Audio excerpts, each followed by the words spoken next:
Iran, যুক্তরাষ্ট্র, Israel সংঘাতের শুরুতেই ইরানের সর্বোচ্চ নেতা আয়াতুল্লাহ আলী খামেনির মৃত্যুর খবর সামনে আসার পর দেশটির ক্ষমতার কাঠামো নিয়ে নতুন করে প্রশ্ন উঠেছে।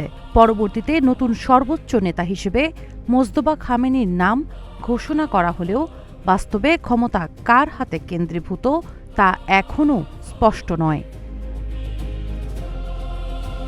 বিবিসি ফার্সির এক প্রতিবেদনে বলা হয়েছে, গুরুত্বপূর্ণ সিদ্ধান্ত নেয়ার ক্ষেত্রে মোজতবা খামেনিকেই চূড়ান্ত কর্তৃপক্ষ হিসেবে ধরা হচ্ছে। তবে দায়িত্ব নেয়ার পর থেকে তাকে জনসমক্ষে দেখা যায়নি।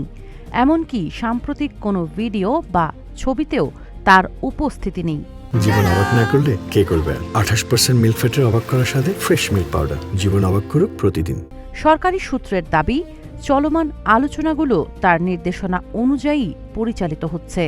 এদিকে যুক্তরাষ্ট্রের সঙ্গে চলমান আলোচনায় ইরানের শীর্ষ পর্যায়ের নেতাদের সক্রিয় ভূমিকা দেখা যাচ্ছে।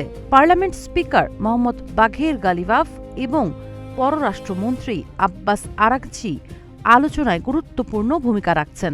বিশেষ করে গালিবাফের সঙ্গে ইসলামিক রেভলিউশনারি গার্ড কোর বা আইআরজিসির ঘনিষ্ঠ সম্পর্ক রয়েছে, যা তার প্রভাবকে আরও শক্তিশালী করেছে।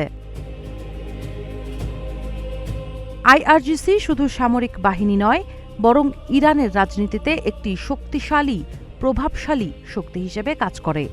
যুদ্ধের সময় তারা কয়েকজন শীর্ষ কমান্ডার হারালেও তাদের কার্যক্রম থেমে নেই, বরং প্রেসিডেন্ট মাসুদ পেজেশকিয়ানের সরকারের পাশাপাশি অনেকটা সমান্তরাল শক্তি হিসেবেই তারা ভূমিকা রাখছে। অন্যদিকে প্রেসিডেন্ট পেজেশকিয়ান নিয়মিত বক্তব্য দিলেও তার প্রকৃত ক্ষমতা কতটুকু তা নিয়ে সংশয় রয়েছে। বিশেষ করে যুক্তরাষ্ট্র আলোচনায় আগ্রহ দেখালেও ইরানের অনাগ্রহ এই ক্ষমতার ভারসাম্য নিয়ে প্রশ্ন আরও জোরালো করছে। সব মিলিয়ে ইরানের বর্তমান পরিস্থিতিতে আনুষ্ঠানিক নেতৃত্বের বাইরে একাধিক শক্তি কেন্দ্র সক্রিয় রয়েছে, যা দেশটির ভবিষ্যৎ রাজনৈতিক গতিপথকে অনিশ্চিত করে তুলেছে। সাবা খান, নাগরিক প্রতিদিন।